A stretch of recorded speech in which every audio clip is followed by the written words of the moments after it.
Good. So first, I just want to say a little bit about what this building behind us represents. So you can see it's all boarded up. This is, of course, the headquarters of the 3rd Precinct, which was burned down. Burned out, I should say, thanks to Tim Walz's completely failed leadership. And, you know, talking to these folks behind me, I mean, these are law enforcement officers. A lot of them were here, some of them for many days when this was allowed to happen. And remember, during those riots, these guys were given up for dead. Their police chief told them to stand down, hoping that it would save their lives. A couple of them just told me just now their fear that they would be killed by the violent mob that was attacking this precinct.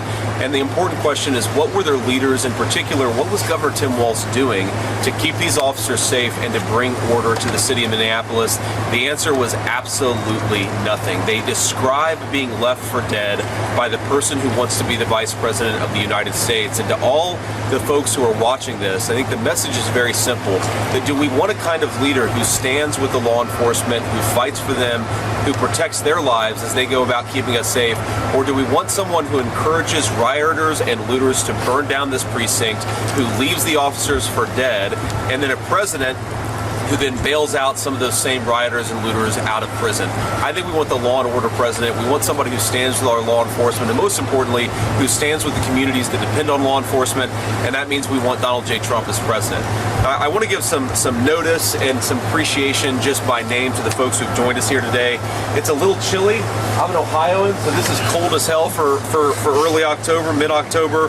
But we've got retired police officers, Brianna Garman. Brianna, thank you so much. We've got Colleen Sonby, we've got Dave Velasquez, and then we've got Paul Haddle and Scott Creighton. These are all retired officers in the city of Minneapolis. Scott Creighton, hope you don't mind me calling this out, but actually had his teeth knocked out when a protester threw a brick.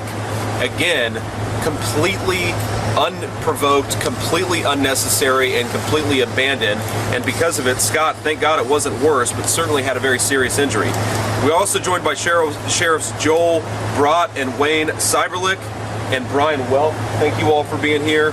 And then we've got Fraternal Order Police member Carol Stray. Thanks, Carol, for being here. And then finally, we've got congressional candidate Joe Tayrod. Joe, thanks so much for carrying the message and trying to serve your community. We certainly need it.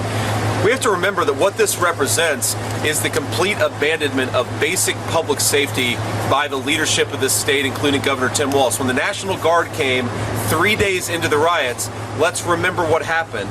Tim Walz told Donald Trump initially that he didn't need the National Guard, and then, of course, as things completely spiraled out of control, he then begged for the National Guard, and of course, Donald Trump willingly offered the National Guard just to keep these officers safe, but also to bring some public safety back to Minneapolis. You know, Donald Trump and I believe that public safety is the birthright of every American citizen, rich or poor. It's why we believe in strong border laws. It's why we believe in supporting our police officers as they try to keep us safe. It's why we believe that you shouldn't encourage rioters and looters to burn down cities like Minneapolis. You should put the bad guys in jail.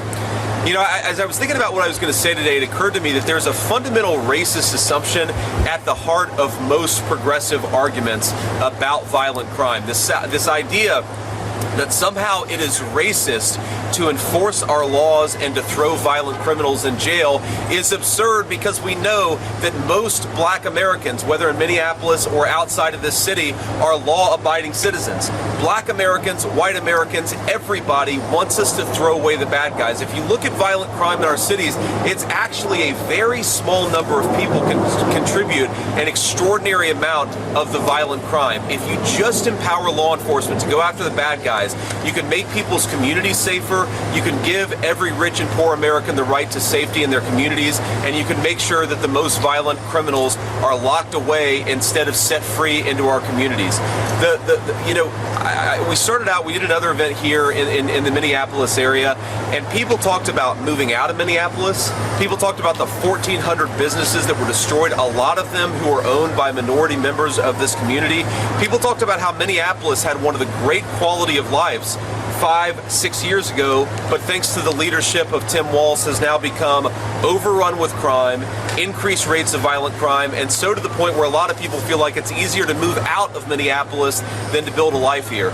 The story of Minneapolis is coming to every community across the United States of America if we promote Kamala Harris to President of the United States. She has said she wants to defund the police. She has said that she wants to empower the people who rioted and looted in the city of Minneapolis. She's going to do just as she promised, and in fact, just what she did as Vice President of the United States. This is not a fan or friend of law enforcement, Kamala Harris. This is not a person who's going to make our community safer. This is a person who's going to contribute to the violent crime epidemic we've seen across our country. We can't let her anywhere near the White House, and I hope the American people will join me, of course, in making Donald Trump the next president of the United States. We've got 3 weeks to go. We're very excited about it, but this 3rd precinct drives home the stakes here. We cannot let bad guys burn down our cities. We have to throw the bad guys in prison.